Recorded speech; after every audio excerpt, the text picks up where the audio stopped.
Alchemy from my Apprentice by you-know-who. My dear Apprentice, you have destroyed far too many of my alchemical stocks to go unpunished. My own master would never abide by such abject incontinence. Alchemy from my Apprentice by you-know-who. My dear Apprentice, you have destroyed far too many of my alchemical stocks to go unpunished.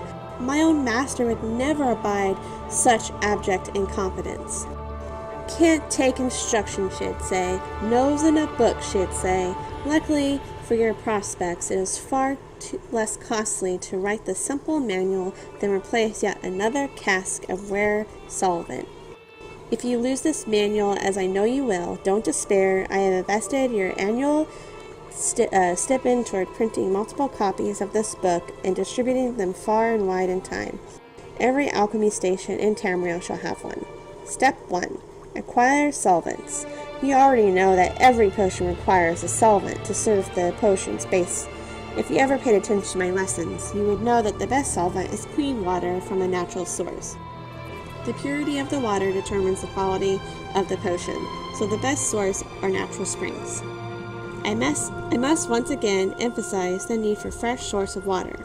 Remember that the incident with the healing drought, you cannot simply dip a flask into a stagnant pond, an ocean cove, or downstream from a tannery. I suppose you could find bottles of clean water about town, but it's best to do the work yourself. Incidentally, your rain barrier solvent will never work. You are to cease your experiments immediately. Step 2. Acquire reagents. Alchemy is a study of combinations, where solvents are a potion's base.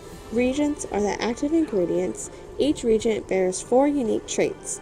I'm disinclined to explain the principles of quadratic amalgamations to you again, but do try to remember the basics. Match like with like.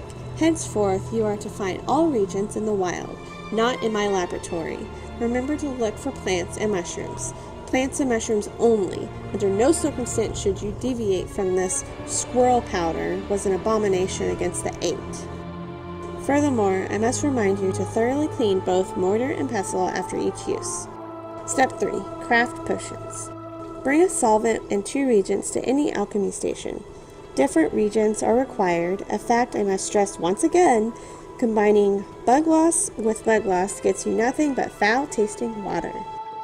When you have what you need, put them together and craft your potion. Reagents with the positive trait combinations will produce helpful potions, while those with negative trait combinations can cause harm to whoever is foolish enough to imbibe them.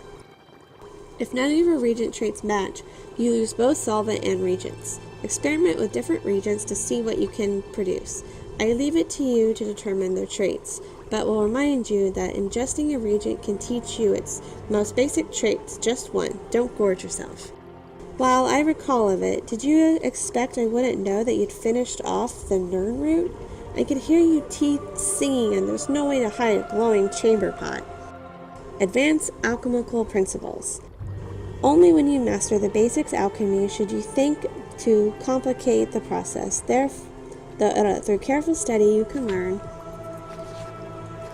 to suppress negative traits when crafting potions. Craft multiple potions from the simple set of reagents, or even combine additional reagents to produce more powerful potions. But for now, not poisoning yourself is the goal I'd must like you to achieve.